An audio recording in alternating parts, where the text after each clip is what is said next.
A bridge could mean many things. For example, a dialogue between two opinions, like us two right now, between history and the present. Can you give me an example of a bridge for you? Yeah. We can play bridge with cards.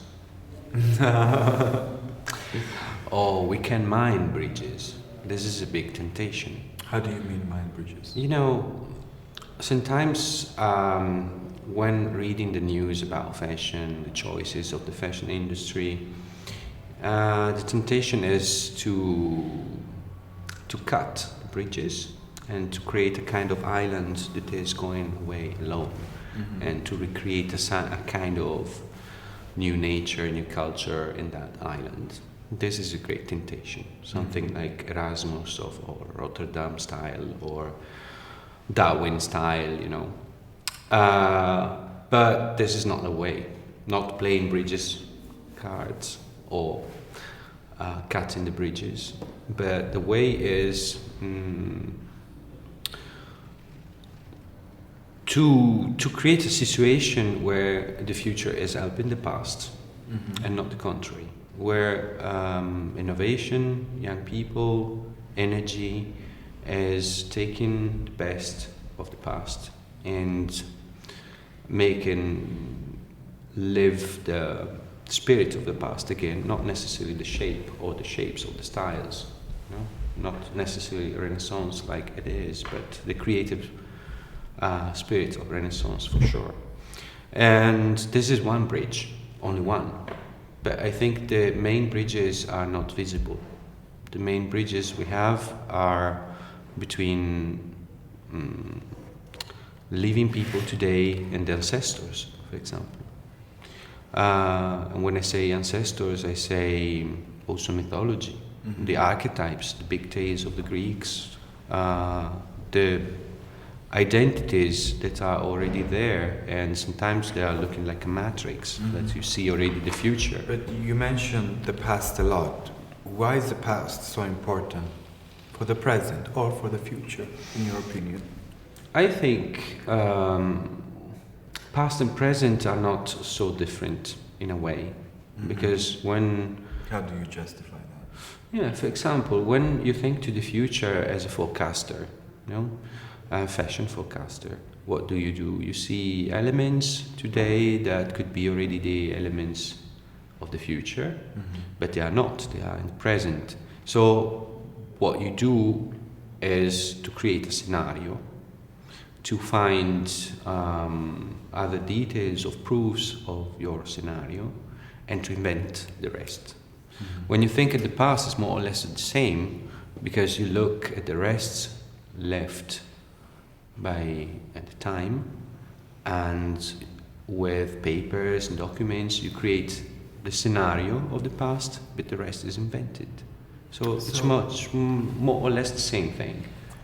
In your opinion, is there still room for creation today? Yes, of course, but we lost it. How do you mean? I think the modern man lost the child inside. We are accustomed to business, to marketing, to frames, to abstract, frames that are ruling your choices, and we don't listen the person, the child we have inside, and we don't listen to the ancestors, because the ancestors and the child are the same thing. If you look to the history of a person or to the history of the humankind, the primitive and the child are the same thing. So we have to start to listen again to these people, the ancestors and the child we have inside. So in the end, building bridges means also build a bridge with a previous self, your child inside. So is creation a language someone has to learn in order to survive, or... Well, this is very difficult to say. Let's say that the real creation of scenarios and dreams and visions, it's spontaneous.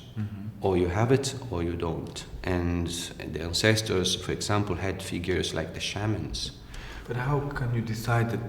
Who decides that you have? Right, good. In fact, this is only the first part of the answer. The second half of the answer is we can train people to think in a creative way, this for sure. And we can train people to learn how to sketch, how to design, and not necessarily only garments, clothes or material things, but scenarios. And this is the intuition that you have to develop in their mind. And basically they have already, but they don't use it. So in a way, you cannot recreate the shaman, because the shaman is natural born shaman, but you can train people to act like a shaman. It's like, in fashion, when you see designers that are doing a perfect work, but they are not inventing anything, and you see other designers who, just sketch two things and they make the difference. This is natural born. So if one is learning how to sketch and the other one is learning how to have intuition, maybe we increase the level.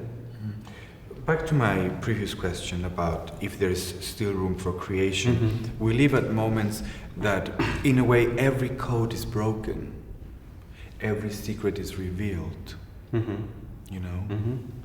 Having, let's say, blue with red brings brown, if you know what I mean. Every code is broken. Yeah. So I want to focus on talent, since you mentioned it. How important is for someone to survive with his talent, her talent today, in a world that every code is broken, that everything has been, in a way, every secret is out? I don't know if you understand what I'm trying to say. I understand. Being involved in education, and particularly fashion education, the temptation to protect our talents is very high. It's like going back to the first joke I made with the island going away, and in the island you put the best, that you have, and you protect them and you make them grow. But this is wrong. It's wrong again, because they have to learn how to survive to the world outside. So in a way, making them suffer, having to do with people who don't understand, is a way to grow. It's a risk, because maybe they get compromised, but also keeping them in an island is a big risk, because you hide them and you create fools, basically, in the end. So we move to monsters. In ancient history, monsters were created when people didn't understand or couldn't justify something that was unknown to them. How about today? Do monsters exist, and what is their purpose? Monsters are everywhere. We are monsters. The monster is the atypical, and we are all atypical one to another. So in a way, we all are monsters. Monsters are not necessarily the extreme monster, Frankenstein or Scissorhands or this kind of monsters. The monster is the atopos, it's what is outside the limits. So the monster can be everything. People outside screaming while we are doing an interview are monsters, because they are outside this conversation. So in this moment we say, and we think of them as monsters. These are monsters. But we are monsters for them, because we are staying closed here speaking about something that maybe they don't even understand or don't care. So the monster is what is staying outside. Why the monster is important? Because one of the instruments, and this for responding completely to the question before, one of the instruments for, increase creativity, innovation, intuition, is to think at monsters. So to think what is outside and to try to bring it inside. This is a great way to develop intuition. Focusing on fashion, Yeah. was there a period in fashion, in your opinion, that led to monstrous results? Of course, the 90s. The 90s. Yeah. It's funny you say the 90s because, you know, all these people I have interviewed so far, they justify a decade. You're the first to say the 90s. Why the 90s? Because I think in the 90s, the monstrous side went to the extremes. If I think to the collection, I think it's 97, 98, I might be wrong, but by Walter van Beirendonck, when he introduced, for example, the idea of plastic surgery in the fashion show, referring to Orlan, the artist, the French artist. I mean, monsters are everywhere, like we said, and in every decade, but which decade created the most impressive monsters? Or if you think to the monsters of the subconscious made by Alexander McQueen, or if you think to the Valley of Dolls and John Galliano, this is another monster. I mean, but then I also understand the other people interviewed, because if we think today to the flat fashion we have, this is a monster as well. No, because it's not even fashion, so it's something else, so it's a monster. So you focused on the 90s. 90s was, in a way, a silent revolution, because everything became so clinical at some point. I don't know if you remember. Late 90s, yeah. With minimalism and designers that were very strong only 5 years earlier were not. They didn't mean the same anymore. Why did you focus on the 90s? Because I think in the 80s we had the Japanese Revolution that was so important. You know, Kawakubo and Yamamoto, when they came, they introduced the idea of deformed, which was broken the codes of forming and overforming. That was the basic code of Western fashion. So this was important, and in a way it's also obvious to say. But I think the worst, in the sense the best, monsters are in the 90s, because in the 90s we have the subconscious, that is Alexander McQueen. And we have the manipulation through technology, through surgery, that is Walter van Beirendonck. And this is bringing to the extreme the idea of monster. So in a way we can say the 80s if we consider the first revolution, but the extremization and the real monster, in my opinion, is subconscious, and it's in the 90s. Okay. By creating a modern fashion monster, a modern one, whatever that means, is it a bridge to connect to the past? Doing the monsters is always a bridge. Because the monster is linking what is outside and what is inside, what is above and below, what is male and female, or whatever can be conceived as opposite. So yes. Monsters reflect a specific historical era for you, or they're infinite? Monsters always happened, and always will happen always. Always happened and will happen always. If you think to the Greek archetypes, Dionysus, Athena, Hades, they are all monsters. If you think to the aliens, they are monsters. Just because we don't really understand them, right? Because they are outside, or too much inside, one of the two. What binds us with a certain look, a certain designer, that in a way, to such an extent that it becomes part of our own being? Sorry? Why we prefer one designer than another, and we love this designer so much that in a way becomes our extension. It's because basically We have the same personality. We perceive there's something that is more connected than a garment or a pair of shoes or whatever. We reflect in that person. We feel the same.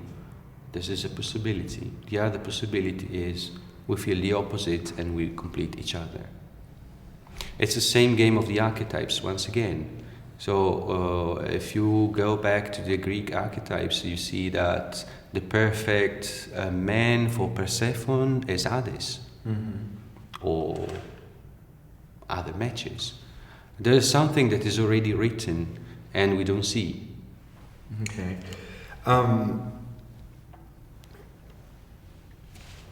Is luxury the new fetish as we perceive it today? Is luxury existing? Somehow. Somehow. No, I don't think that luxury is a new fetish. It's a fetish. How would you explain people standing in queues to buy a Chanel bag, a Louis Vuitton bag?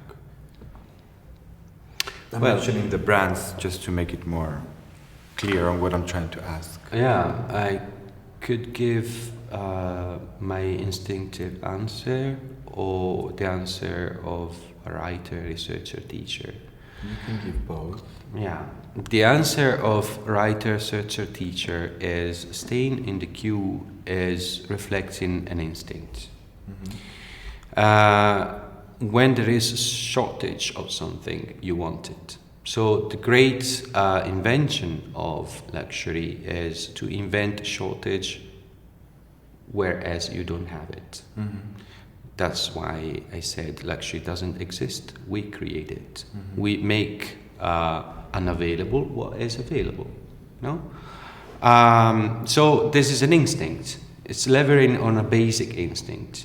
So from the point of view of the manager or the art director or whatever, this is a basic rule. If you don't know it, better you change your field, you know? And then there's another side. I mean, luxury can be for yourself and can be for the others. I mean, can be for self-treating or for showing you have something outside. So in a way, staying in the queue is showing you are there. This is, in my opinion, also why many people stay in the queue for H&M. H&M is not luxury, but staying in the queue is making it luxury because you participate to that moment. That will never happen again. And it's great innovation because they create luxury out of non-quality. Why do certain materials, even opposite materials, leather, lace, leatherette, tulle, have such a strong link to sex? Well, you asked me before about the importance of the past. There are layers in our memory of things happened maybe millions of years ago, and we don't know it, and we can't even imagine it. But it's part of our heritage. Some psychologists tell also it's something biological and not cultural, but this has to be proved. The fact that, for example, millions of years ago, killing a beast, A dragon. a beast, a real beast, I mean animal, meant risk your life. And having the skin that then is becoming leather and giving that skin to another person demonstrates that you risk your life for that person. And love and death are always linked, like Eros and Thanatos.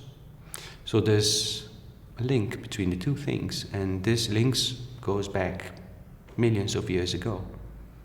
We don't know it, we don't think it, but there is one. So, does this struggle that you just described us today, can fashion have a political role? A Fashion reflection. always has a political role. In what ways? Because fashion is deciding how people behave, how people are dressing, how people are thinking. And this is the first, the most subtle. And then there's another one that is evident. How many people are deciding the way we have to dress? 5. 5 people in the world are deciding the way we have to dress. And the way you dress is the way you are.